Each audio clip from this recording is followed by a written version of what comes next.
This is awful lighting. Ooh.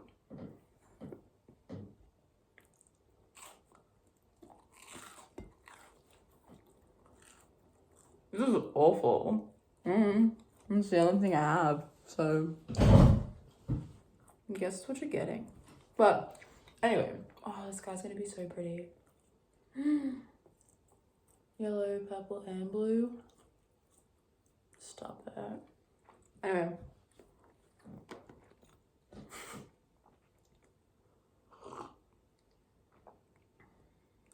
It's odd that this topic is in my head because I woke up and I'm about to, well, it's not odd, I guess it makes sense. I'm about to go back home to visit my family. So I understand why it's coming up. But, you know, like, oh, what's his name?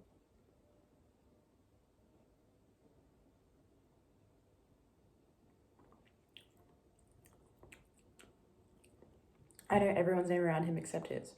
He's married to Meghan Markle. His brother's William and Kate, son of Diana. Wrote the book The Spare. How awful that I don't remember his name. Of course, it's the only name I don't remember. Anyway, that guy. Harry. Prince Harry's book. Haven't read it. I've seen one person talk about it. And then there's just one thing that was in my head this morning that apparently I want to go on a huge waffle about. And I know in that book, from the person that I watched talking about it, he goes on about Will a lot as his older brother and how he was just a bit of a rough older brother, an awful older brother. Whatever. And just like how he is. And I know that person, I can't remember the person in the video that much, but I know that I watched one video that was like, I read this book so you didn't have to. And they acknowledged that like Will sounds like a little bit of a pompous ass. But then also they were very quick to be like, an older brother doing this shit? I don't know, Harry. That just sounds like sibling shit. And I don't know. Like, I get it. I get that siblings are awful to each other. I understand that, like, you grow up and, like, as a kid and as an adolescent, well, mainly as an adolescent, like, I give everyone grace in adolescence because you're fucked, dude. I was fucked. Like, hormones out the wazoo. You don't know what you're doing. Like, I think everyone, once they're past that phase, gets that, like, that phase is fucked. And, like, nothing that you really do, nothing is a contingency.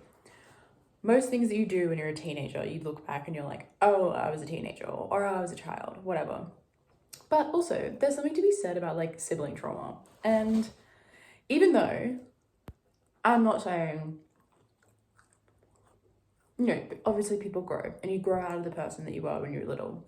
I'm not saying anything damning, but I think people should have the right to be hurt and still feel hurt by things their siblings did to them in childhood, and for it not to be invalidated by someone just being like, oh, it's just siblings, or like, oh, that's just whatever. Because as a kid, you don't know that. As a kid, you're learning everything for the first time. And yeah, I understand that it's globally, that's what just how some people are. It's just how some children are. Like somehow, some older siblings, some younger siblings just do things. It's a universal experience in some ways. Sure, but when you're a kid, you don't know that. You don't have in your head, oh, this is a universal experience and I'm just getting blah, blah, blah. You're thinking, my older brother or sister is doing this because for whatever reason, like imprints in your little body and mind. And then you can grow up with some serious trauma because of it. And it sounds like very like, I don't know. I get very, I guess, defensive about this because I myself have some of that stuff. And like, I'm grown up with my sisters now. And I understand that neither one of them would do anything that they did in childhood. And I understand, like I have that viewpoint of just like, yeah, we were kids. They were testing the waters with like their limits, desires, personality traits, like fucking with people, pushing people to their limits. Oh, you're definitely just not peeing in the litter box, are you? I mean, not intentionally, you tried. I'll clean that up. You know what I mean? They weren't like, you know, they didn't grow up to be morally disturbed people. They were just kids. But in saying that, there's like one sister of mine that I have like particular trust wounding over, and she's the sister that I'm closest to now. But if I like ever dig, and like the wound isn't like on the surface of the level of my body, but when I start to think, and I've only really realized that this year, or last year, when I have started to dig into my trust stuff, she pops up a lot. Like a lot of the stuff that, again, was just incidental childhood fun or whatever, pops up as like stuff that she was doing. Like, or like things that she did, or things that she like lashed out at me and said. Insecurities of mine that I've had have come directly from words she said to me. And like, I understand.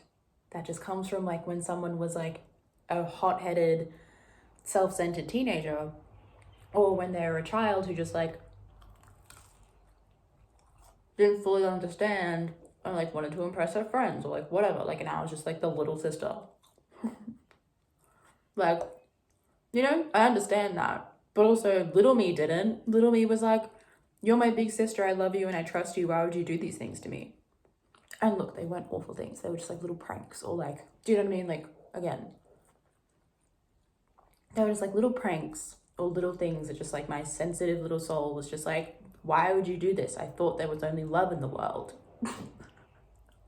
And like naturally, that's how a kid reacts. When someone does something to them that's like outside of like love, they're like, what do you mean? Well, at least that's how I reacted. Because I am a very soft person now, and I was a very, very soft little sensitive girl then. And like, I just wanted to live in a world where everyone loved each other and hugged and was just nice. And then when people weren't that, I was like, what do you mean? And my sister has a Gemini Venus, so naturally being playful and tricky. Ow. I love her. She's the sister that I'm closest to this day. Love her to bits. But boy, did that girl contribute to some of my wounding.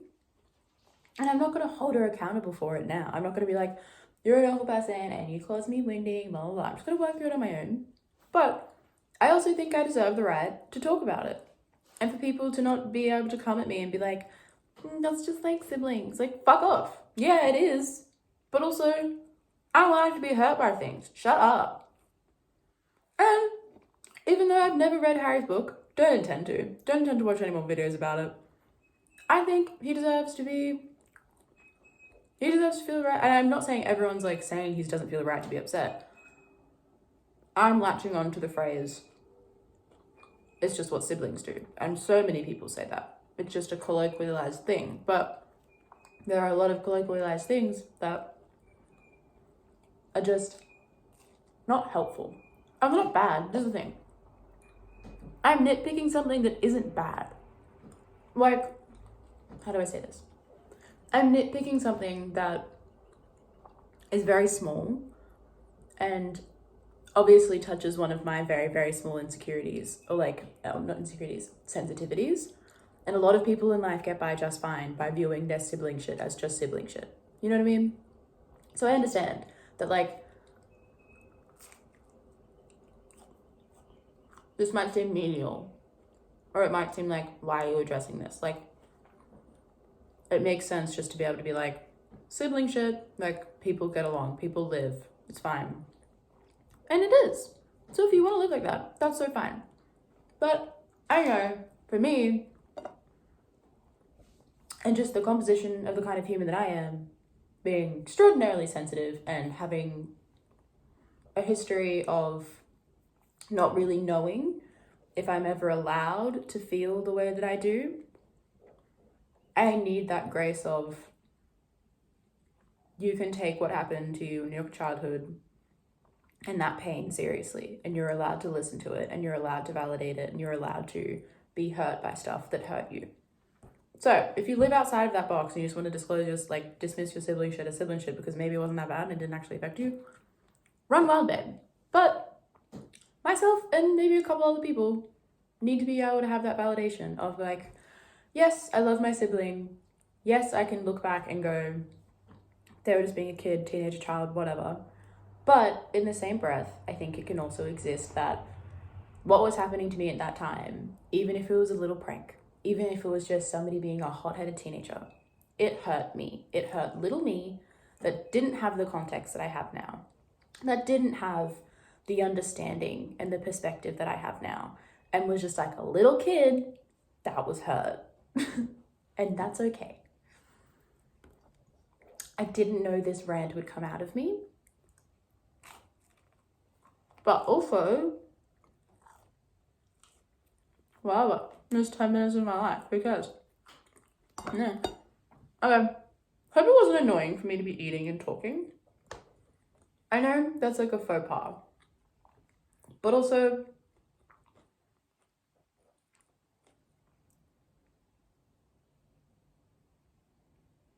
I don't really care.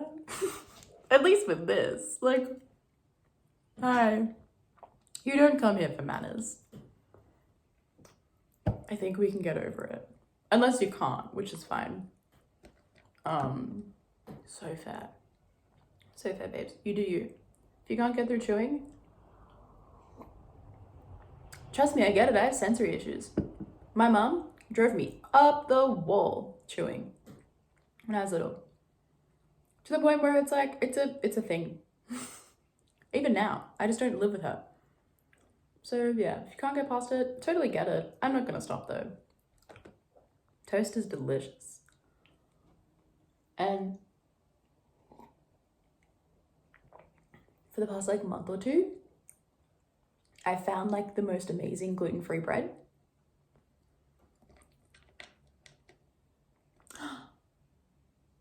Which I think incidentally is the bread that my friend told me about. And then I forgot, and I was like, fuck, I wish I remembered what it was. Because she works at a restaurant and the kitchen uses it at her work. And she's like, it's actually really good. I was like, oh my God, I'm gonna try and mentally download this image into my brain. And I didn't. But now I'm thinking about it, it had a yellow label. And it is delicious. And the other one with the yellow label isn't as delicious. We got there. Or at least we got somewhere. Oh well. Anyway, I need to go spend some time with my bunny because I'm about to leave her for like 4 days. The guilt. How does any parent, I mean, I know how a parent, you have like a bit more of like a real experience with your kid because your kid like takes your sleep from you and disrupts your cycle and like cuts you off from your friends and like, doesn't cut you off from your friends. But you know what I mean? Parenting can be a very, I've never been a parent, but I've seen my sister transition into one. I've seen friends transition into one. I've heard about it. And babes, parenting is a whole thing. So I was about to be like, how do parents ever leave their kids? I get it. But I was spending my like last night here with Rosie. And I was just looking at her and I was like, I'm about to leave you for a few days and you have no fucking clue. And I don't know if you're gonna miss me, but I'm gonna miss you. And this feels awful. And love. Are you kidding?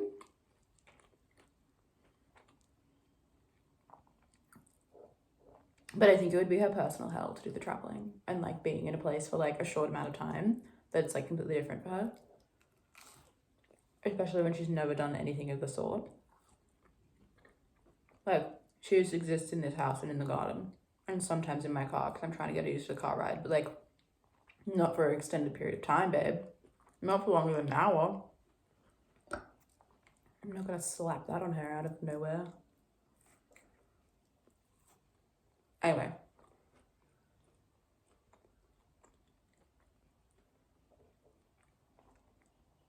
I'm gonna go. Bye.